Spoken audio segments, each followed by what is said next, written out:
All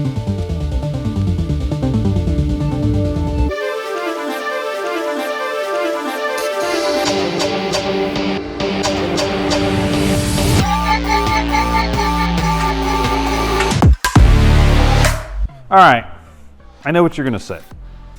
It's been a while. I know I kind of disappeared off the face of the planet when it comes to YouTube, but I guess I just lost my spark.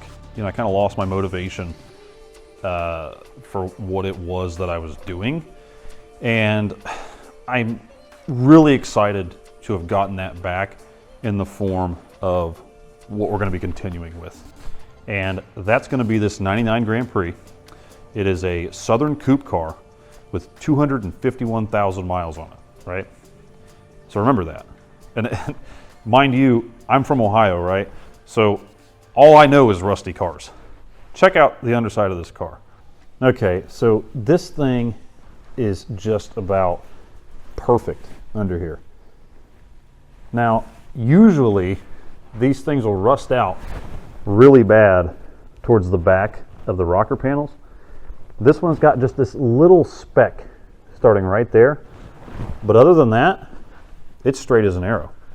I mean, even the pinch welds are nice and straight, which is going to be perfect for how we're going to approach doing this next swap. So everything's pretty much intact. I mean, it's got a little bit of a ding here. That's not really that big of a deal. We're not really concerned about that, right? So what we're concerned about is getting this whole front cradle out of here, getting the floor clearance for the drive shaft, and then getting this cradle out of here and putting in the components. It's going to be done a lot different. Obviously in the other car, you can see that it's got the frame rails that run through the floor. It's got the big ugly tunnel. I mean, it's rough draft material, right? Like it was a learning platform. And that was the thing about it. So there's a lot of people that say, you could have just got a GTO or a nice GTO or whatever. But here's the thing, right? It wasn't about the car in the first place. It was about the experience of doing it. It was about putting that under my belt so that way I could apply that to future endeavors and just better myself overall as a fabricator, as a mechanic, as a diagnostician, as everything, because it taught me all of that with chasing after why this is vibrating or why the steering angle's being like this or whatever, right? So it's really exciting to know that car has given me so much. But the reality of it is that it is rough around the edges. It is a rough draft. You know, you look in the interior and it's half of it's gone. You look in the trunk and it's not complete. It doesn't click with me the way that it should as far as what I am now, right? So like, what's the best of me now? And I want to represent that in this car. And I want to do it with you guys by my side. Now I understand that, you know, the whole F23 thing, we're kind of sidetracking that. I get it. If you're actually a true subscriber or a true watcher and follower of what it is that I'm doing, you'll be to this point in the video to hear me say that we will revisit the F23 stuff on a later date. When I am in a position in life and a position overall to be able to produce that for you and create that. Now, a lot of you don't even know what I'm talking about, but for those of you that you do, I'm telling you right now that we will get there. And I will give you all the information you need on doing that in another video if I have to. I'll use a whiteboard or whatever to show you all that. And I really am really excited about doing this. So I guess the next step is going to be getting this thing down to where we're actually going to work on that and getting it all ripped apart and starting some planning. So the parts car just came in. A lot of people are giving me crap for what it is, but whatever. Here it is.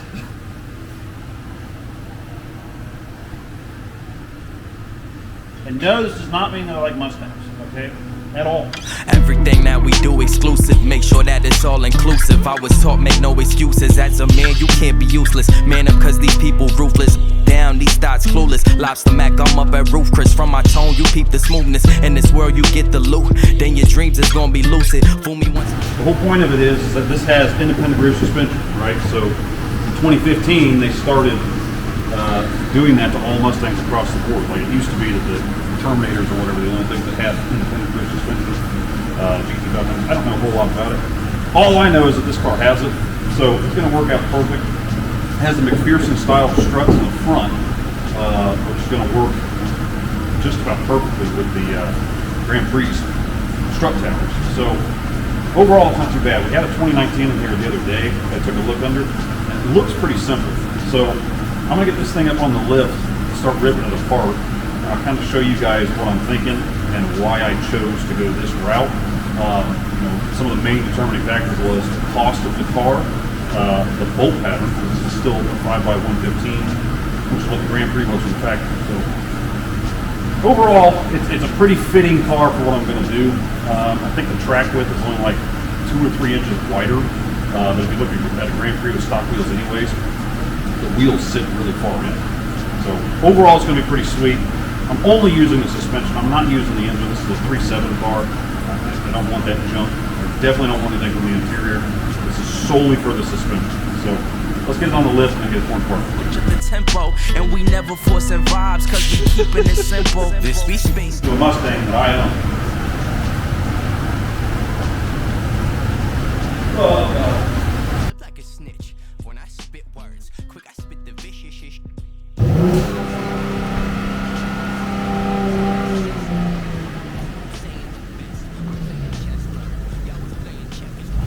In my Passat, I was off rockin', nothing changed cause I'm still on 1 to a million. I'm crazy beyond gone, most convoluted mind in the world since the dawn. A swan, conquer the world with wonton soup recipes like much love to the God beat. I'm probably afflicted with cerebral palsy. The way I keep slipping off these bits of odd speech, singing, you could chase a dollar, yeah, you could chase a dream, but you chase a happy ending, that be something you ain't seen.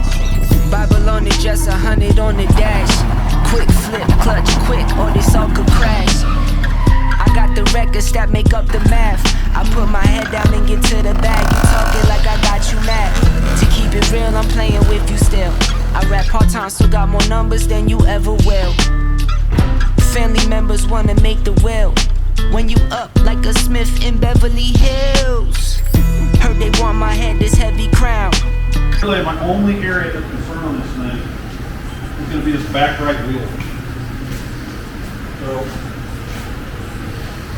it's kicked out pretty good at the top, but I can't really tell if I can't really tell how bad it is because it looks like the lugs are fairly straight, but it's like the wheels just kicked out. I mean, it's broken all the way around. So I can get all this off and then check out to see how straight it is. But underneath of the car, it's pretty solid. I mean, it didn't break the aluminum control arms. It didn't do anything with the upper cast iron one. I mean, I can see where this dug into the wheel a little bit right here. But overall, I mean, it's not bad. So, if you take a look, it's got the, what they call a Super 8.8 in it. This replaced the old Ford 8.8. Nothing really similar other than the ring gear size. So, it's a pretty simple design overall. I mean, the way that the spring perch is just right in line on the same plane as where the subframe mount is just about perfect. I mean, it'll make it really easy for making sure I have the spring in the right spot. I just have to make sure that the overall height of the subframe is in the right position in the Grand Prix. So, realistically, I'd like to try to use the fuel tank and everything. If I can get all of this working, that's going to be awesome because then I don't have to have a fuel cell in the trunk and I'll be able to actually have my trunk space. So, plus I'll be able to use the sending unit and everything from this, hopefully. The only thing is, this is probably a returnless style fuel system. So, I guess if I am going with a Gen 4 LS engine, I'll be able to just use the Gen 4's returnless fuel rail. So, yeah, that don't really seem like it's broken. So, and then as far as the front suspension goes, I mean, there's nothing really damaged up here either. These don't look to be bent. Everything looks pretty straight. I mean, the front of the subframe right here is bent up a little bit for the radiator support, but it's really not that bad. So, but it uses that funky, we like to call it BMW style front control arm, where it's got kind of a tube where they move real funky when you turn it. But it should work out pretty well, because the black car, it has an issue with the steering angle being off. Like if you drive that car, especially in tight spaces, it turns the outside wheel more than it does the inside, since it just has the spindles split from side to side. So you get the tire, it kind of drags along. If you're just driving down the road, you don't really notice it, but we shouldn't have any of those issues, because we're going to use this entire subframe, control arms, rack and pinion, everything from this car. So, then like I said, the other big advantage of this is that it already uses McPherson style struts. So check this out. If you look up right through here, anybody that knows Grand Prix and W bodies, this view looks really familiar. I mean, this is very similar to how a Grand Prix is, just because it's the same suspension style as far as how the strut is. The other big advantage to using the Mustang stuff over like a Camaro or GTO or G8 is that this still uses like a 3-bolt pattern for the actual strut mount, while the GTOs and all that stuff, they just kind of have a big washer with a single nut that holds it on. So hopefully the strut towers are similar enough that I won't have to reposition any of it to get the right geometry on that strut. So in other words, I gotta have all the angles matched up for this suspension to work as it was designed. So there's gonna be a few things that I have to measure here and there before I really completely tear it apart. But I'm gonna do that real quick, and the next thing you guys are gonna see is this thing getting taken down. It's pretty much a bare bottom. So let's get all that crap pulled out, and then we can check it all out on the ground, and you can really get a good look at how this suspension works and how it's going to go into the car.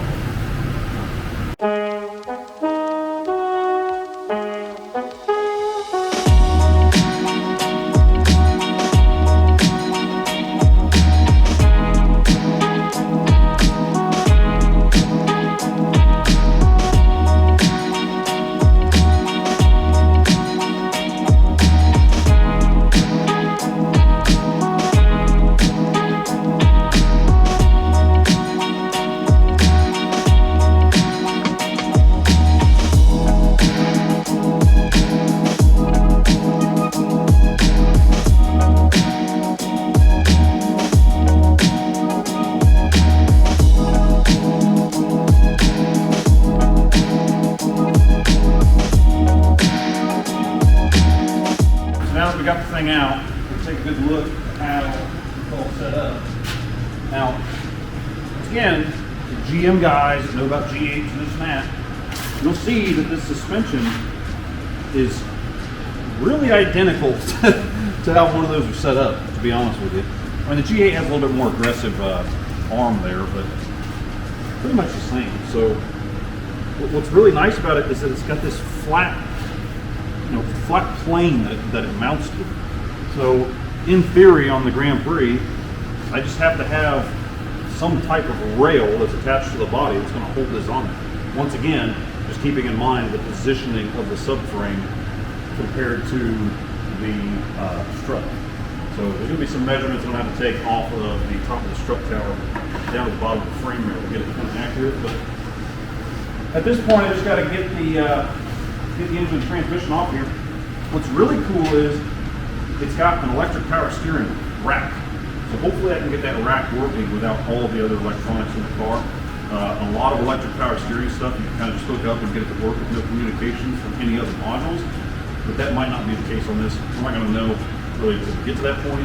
Worst case scenario, I'll just have to swap it out for a different rack and then do the electric power steering like I did on the black car using the Hyundai unit on the top. So I just have to get a few more things out of this car, like the gas tank and some of the stuff that I want to sell off of it. I'm going to pull the interior just in case somebody comes into the shop and wants some sort of custom interior done. It's a pretty neat looking dash. I'll give them that. The next thing is this whole unit that came out of the back. So what's so great about this is that it is just one big piece that came out. You know what I mean? I mean, it's no, it's complicated, but not really. I'm pretty confident in how they have the suspension designed as far as keeping the wheel straight when it goes up and down. But once again, you get a really good look now. Where the springs go, once this is compressed, it just has to be on the same plane as this one, as this mount. So that's awesome for being able to figure out where the spring wants to sit. And then the front mounts, they sit a little bit lower. That really shouldn't be a big issue. I mean, if I just bring a frame rail up along here and then bring a piece of square tubing that comes down with a closed end that connects to the bottom of that, that'll work just fine. So the other big advantage to using Mustang parts is the fact that this differential is the same across the board. Whether it be a 4-cylinder, 6-cylinder, or a 8-cylinder Mustang, it uses the same rear end. So what that means is that all I have to do really is just get the internals out of a GT and I'll have the LSD and everything else. These have some type of locking, true lock or whatever type of differential in them, but it's going to work for the time being. If I were to have gone with a Mustang or a Camaro or a GTO, that doesn't really apply, but a G8, the V6 uses a smaller rear differential. So I would have had to have gotten one from a GT right away, and it kind of just would have made things a little more complicated. This is a really good setup for doing this. So I'm going to tear apart the rest of the car off camera. Like I said, get all the interior stuff like that out, get the engine and transmission off of the subframe there, and then I'm going to get it down below and start getting it in the car. So on the next video, we're going to hopefully try to get things in position to see what needs to be cut out of the Grand Prix, and then I can figure out what all I have to get as far as metal to make the framework that's going to hold all this in there. So that's pretty much it. No, I am not converting to a Mustang guy. Save the comments for somebody else because I'm not going to hear it. Next thing is, go ahead and like the video, subscribe to the channel, leave some comments. Hopefully we get this thing rocking and rolling pretty quick. It really seems like it's going to move in a pretty straightforward direction. So I'm going to get to work on the rest of this. I'll see you guys on the next video.